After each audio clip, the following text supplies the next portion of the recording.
you find those that sit around the throne of God, they are called the 24 elders. The first question you ask yourself is, what makes a being an elder in a realm that does not have time?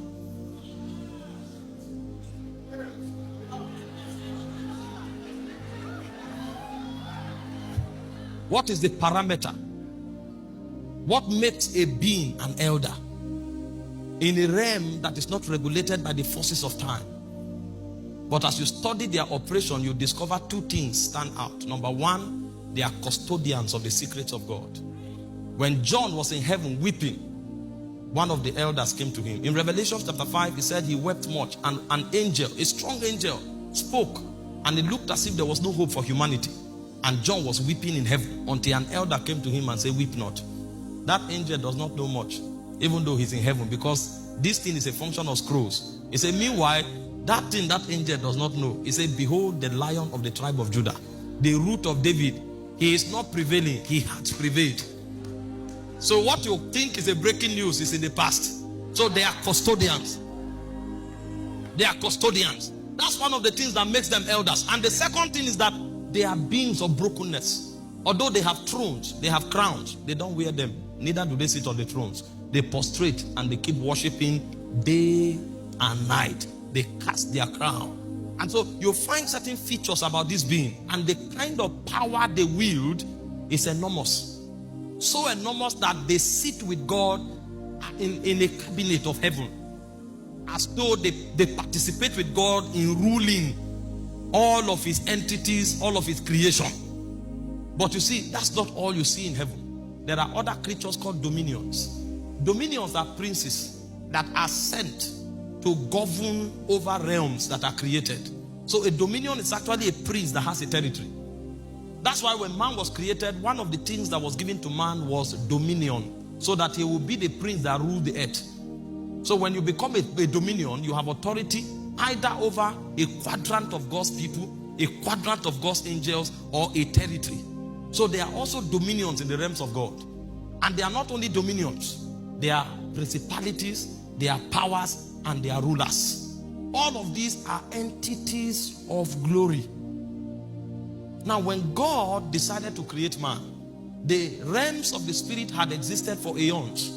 Because it's not regulated by time, it will be futile to attempt to determine the age of that realm. But that civilization had gone on for only God knows how long. And suddenly God decided to create another realm and to create another entity.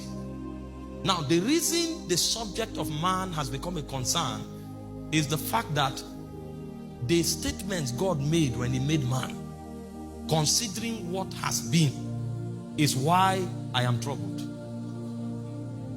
If God created us like angels, maybe like an archangel, that would have been a huge blessing.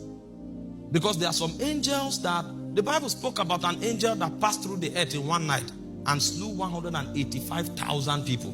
Now, what kind of might is that? What weapon was he using?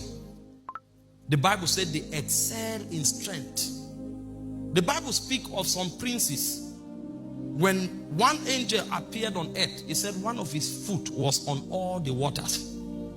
The question is, were the oceans gathered together, or is his foot many?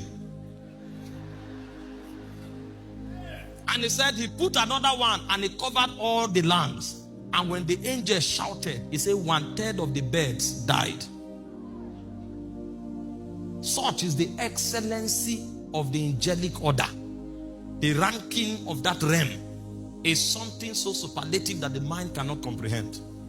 But when God wanted to create man, he didn't deem it fit to create us like archangels. And the Bible said in Genesis chapter 1 verse 26, he said, let us make man.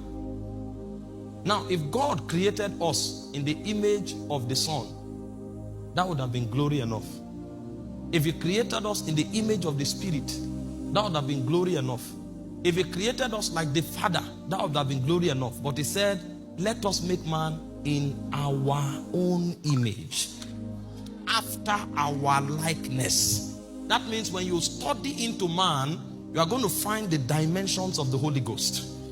You are going to find the dimensions of the Son, and you are going to find the dimensions of the Father. No wonder the psalmist was contemplating in Romans chapter 8 verse 4. He said, what is man? It's not who is man, it's what is man. Because the infrastructure that is gathered together here is not. That means to understand man, you have to study God. Because we were created to reflect him. I'm saying this because we are looking at a theme, very sensitive, triumphant.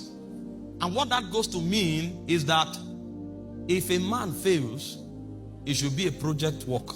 You need to study how he was able to fail. Because he was not created to fail. He is designed in the image and in the likeness of God. He operates in the God class. He functions after the order of the divine. His expression should reveal the likeness of the Elohim. So that when you want to know God in a very detailed sense, you are supposed to look at the projection of God, which is the man who was created in his image and in his likeness. How did he fall? And how was it that failure became part of his expression? It's a mystery that will be studied for all aeons. Because the man was not designed to fail. When God created man, he decided to do a test run. And he said, these animals have been named.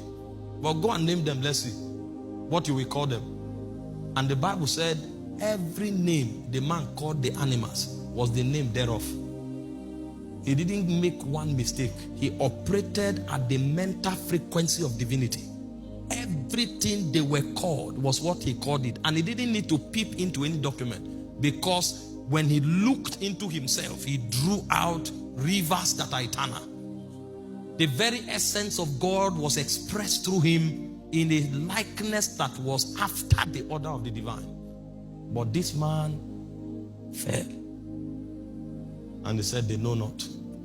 Neither will they understand. He said, they will walk on in darkness. He said, for I have said, ye are gods, because you are the children of the Most High. You were created to model God. You carry his DNA and you have the power to reveal his dimensions.